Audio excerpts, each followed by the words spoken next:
에드가 앨런 포, 검은 고양이.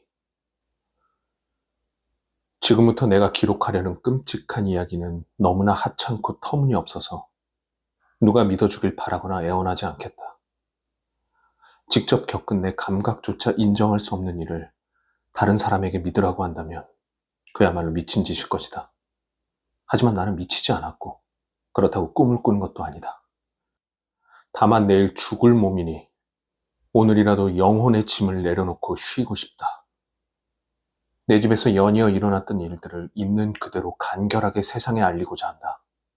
그 사건 때문에 나는 공포에 질리고 고통을 겪어야 했으며 끝내 망가지고 말았다. 하지만 어찌된 일인지 설명하려 들지는 않겠다. 그 사건은 나에게는 공포 그 자체였지만 다른 사람들에게는 공포보다는 기묘한 느낌을 줄지도 모른다. 언젠가 내 악몽을 흔해 빠진 일로 만들어버릴 똑똑한 사람이 나올지도 모른다. 그 사람은 나보다 더 냉철하고 논리적이라 내가 글로도 쓰기 두려웠던 공포의 상황에서도 아주 자연스럽게 원인과 결과가 잇따랐을 뿐이라고 밝혀낼 것이다. 어려서부터 나는 순하고 정이 많은 편이었다. 너무 마음이 여린 탓에 또래에게 놀림을 받기도 했다. 나는 유달리 동물을 좋아했고 부모님은 애완동물을 마음껏 키울 수 있게 해주셨다. 하루 대부분의 시간을 동물들과 보냈고 그들에게 먹이를 주거나 쓰다듬어 줄 때면 더없이 행복했다. 이런 남다른 성격은 나이를 먹을수록 더욱 뚜렷해져 어른이 되어서는 동물이야말로 살아가는 낙이 되었다. 충직하고 영리한 개를 사랑해본 사람이라면 그 행복이 어떤 것인지, 얼마나 큰 것인지 애써 설명하지 않아도 알 것이다. 짐승의 헌신적이고 희생적인 사랑에는 한낱 인간의 얄팍한 우정과 덧없는 신의에 시달렸던 사람의 마음을 직접 두드리는 무언가가 있다. 나는 일찍 결혼했고 다행히 아내의 성품도 나와 그리 다르지 않았다. 내가 애완동물을 좋아하는 것을 보고 아내는 기회가 있을 때마다 마음에 드는 동물들을 들여왔다. 우리는 여러 종의 새, 금붕어, 멋진 개, 토끼, 자그마한 원숭이, 그리고 고양이 한 마리를 키우게 됐다. 그중 고양이는 온몸이 검은색으로 무척 크고 아름다웠으며 놀랄 만큼 영리했다. 녀석이 얼마나 똑똑한지 이야기할 때마다 미신에 적잖이 빠져있던 아내는 검은 고양이는 모두 변신한 마녀라는 오랜 속설을 넌지시 흘리기도 했다. 아내가 그 점을 진지하게 믿었다는 것은 아니다. 다만 그 일이 문득 떠올라 말하는 것뿐이다.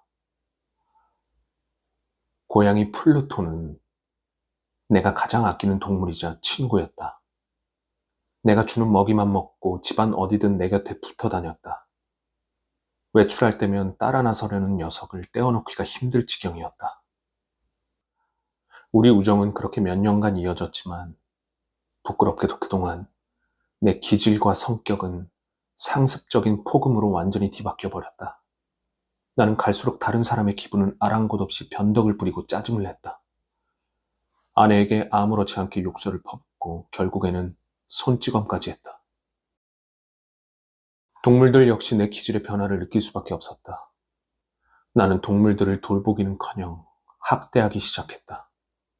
다만 플루토에게만은 애정이 남아있어 참아냈지만 토끼, 원숭이, 개들이 우연히 내 곁을 지나가거나 애교를 부리려고 다가오기만 해도 사정없이 괴롭혔다.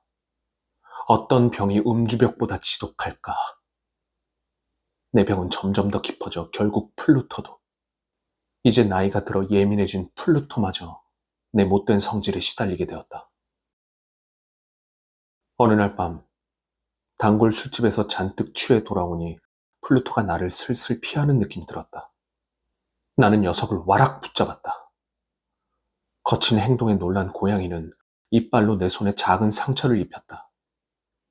그 순간 악마 같은 분노가 나를 사로잡았다. 나 자신이 아닌 것 같았다.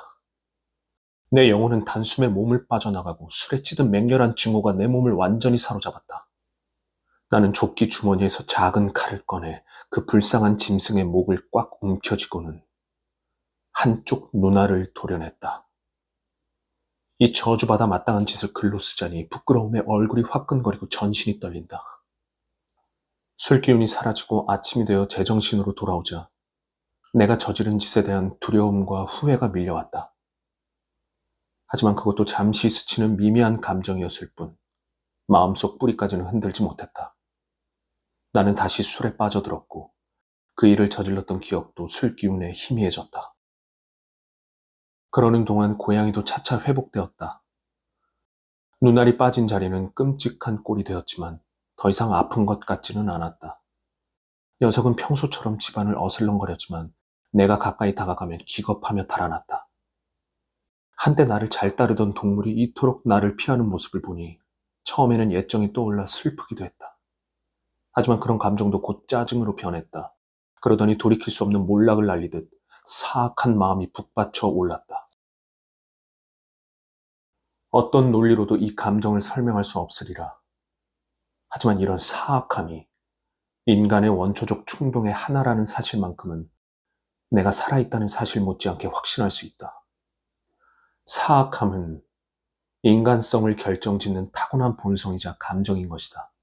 그래서 인간은 해서는 안 된다는 것을 알기 때문에 비열하고 어리석은 행동을 저지르는 게 아닐까. 법을 잘 알기 때문에 오히려 제대로 된 판단을 버리고 법을 어기고픈 욕구를 끊임없이 느끼는 게 아닐까. 바로 이런 사악함 때문에 나는 완전히 무너져 내렸다. 본 모습을 파괴하고 오로지 악을 위해 악을 행하고 영혼을 괴롭히고 싶은 이해할 수 없는 충동에 이끌려 나는 죄 없는 짐승을 괴롭히고 마침내 죽음에 이르게 한 것이다. 어느 날 아침 나는 태연하게 고양이의 목을 올가미로 묶어 나뭇가지에 매달았다. 두 눈에서는 하염없이 눈물이 흐르고 가슴은 쓰디쓴 자책으로 가득했다. 고양이가 나를 사랑했음을 알기에, 나에게 아무런 잘못도 하지 않았음을 알기에, 내가 하는 짓이 죄악이라는 것을 알기에 녀석을 매달았다.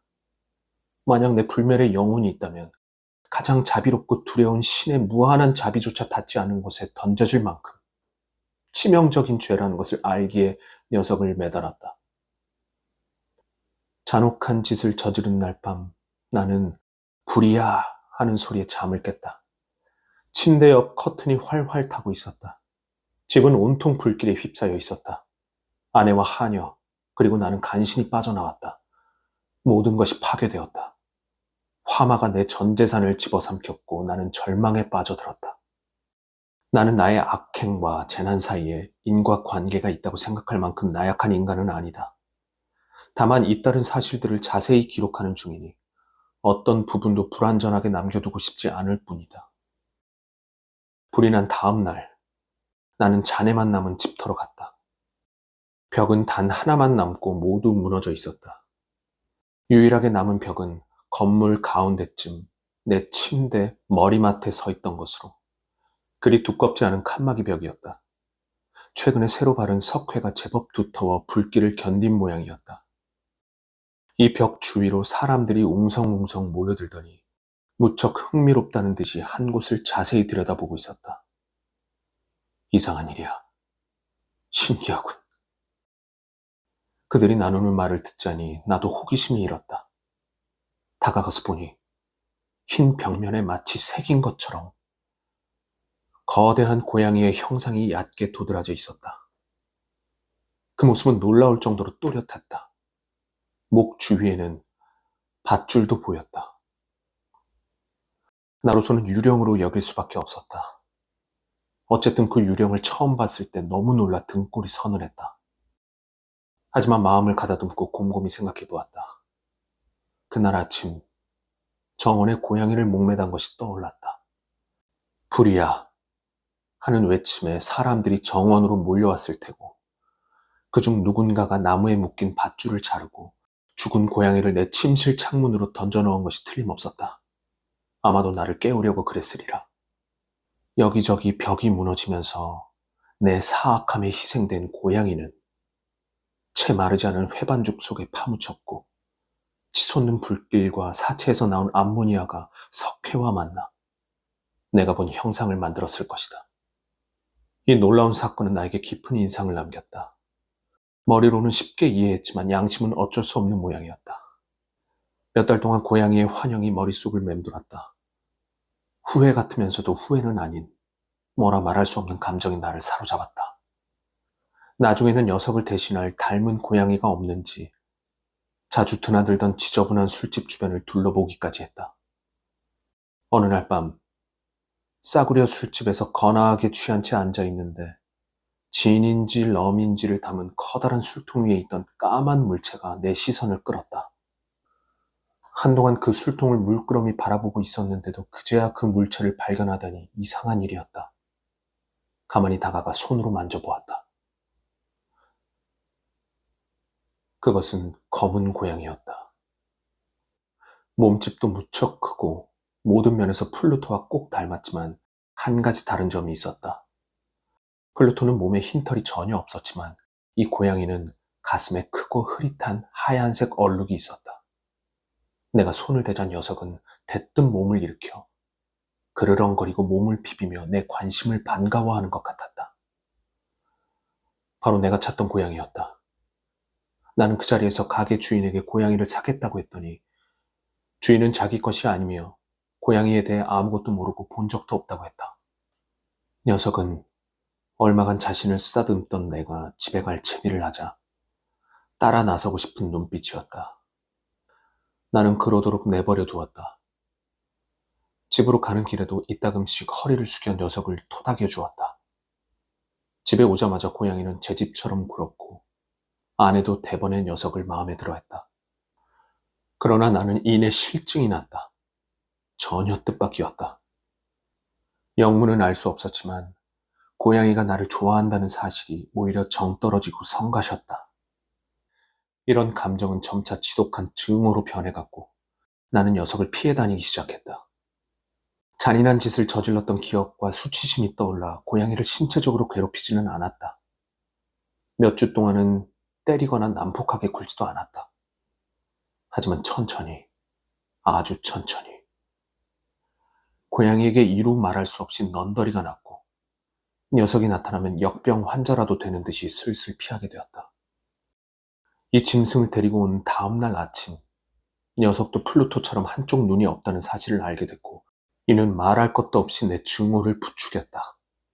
하지만 그럴수록 아내는 녀석을 더욱 아꼈다. 앞서 말했듯이 아내는 내가 잃어버린 마음, 아주 소박하고 순수한 곳에서 즐거움을 찾던 따스한 인정을 예전 그대로 지닌 사람이었다. 내가 고양이를 미워할수록 고양이는 나를 유달리 따르는 것 같았다. 그 녀석이 내 뒤를 얼마나 집요하게 따라다녔는지 다른 사람은 이해하기 어려울 것이다. 내가 자리에 앉으면 녀석은 을의 발치에 웅크리고 눕거나 무릎 위로 올라와 역겹게 몸을 비벼댔다. 내가 일어나 걸으려고 하면 녀석이 다리 사이로 비집고 들어와 자칫 넘어질 뻔했던 일도 많았다. 때로는 길고 뾰족한 발톱으로 옷에 매달려 가슴팍까지 타고 올라왔다.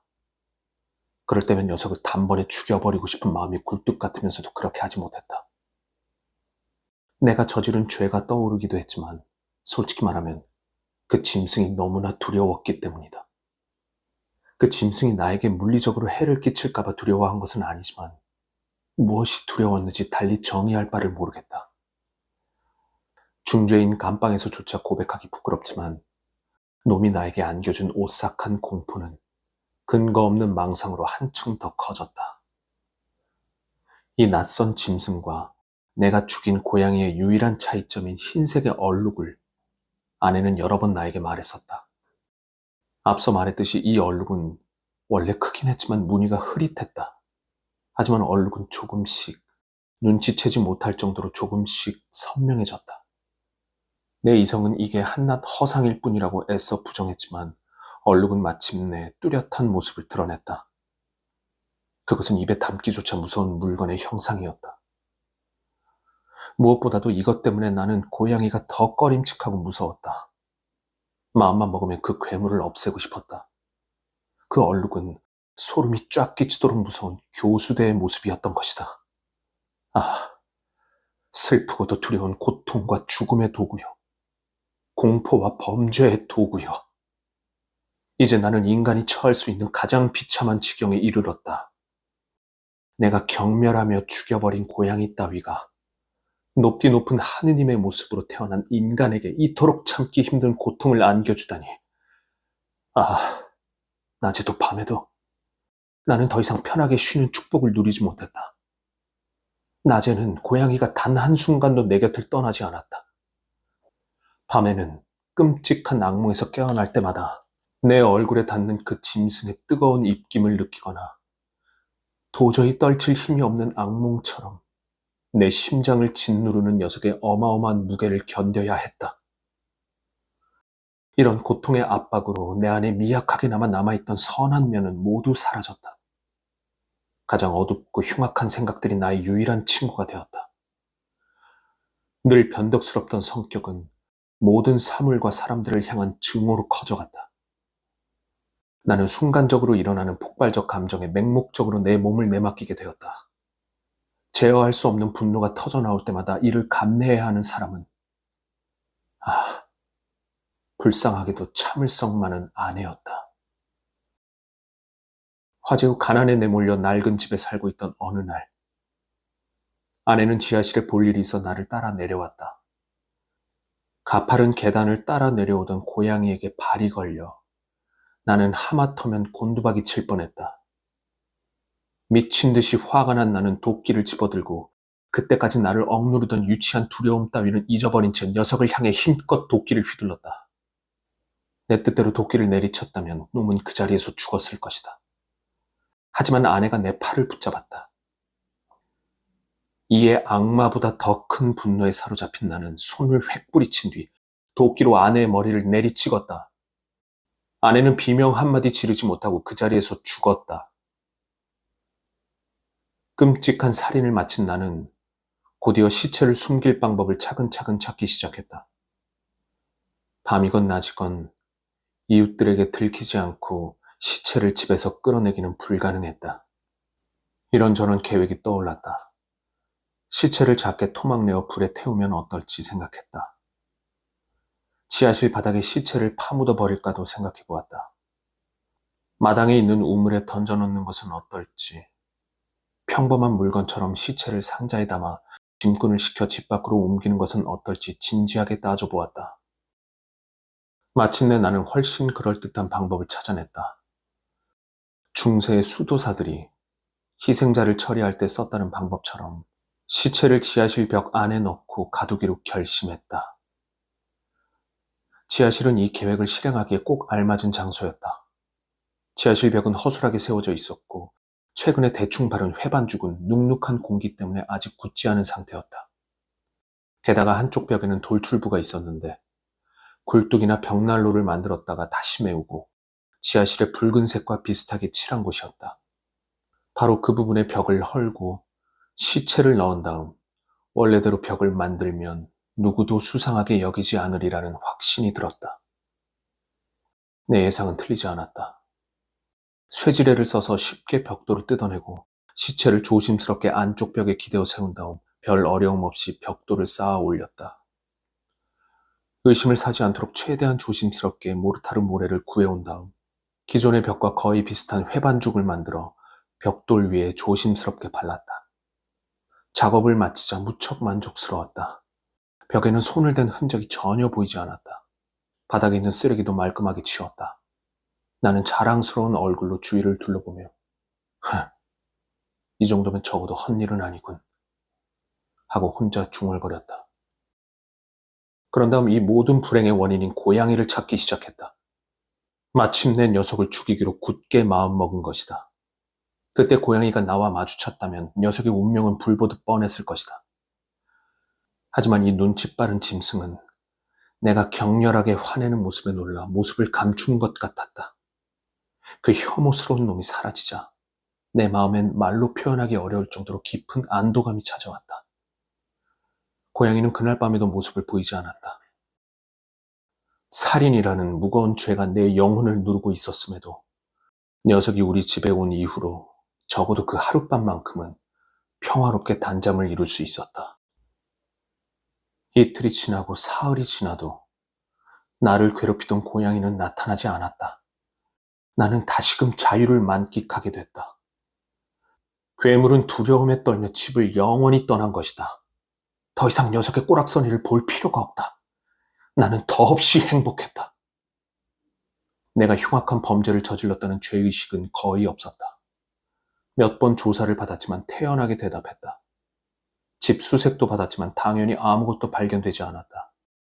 나의 행복한 앞날에는 아무런 문제가 없어 보였다. 살인을 저지른 지 나흘째 되던 날, 경찰들이 느닷없이 집으로 들이닥쳤고 다시 한번 집안을 샅샅이 뒤지기 시작했다.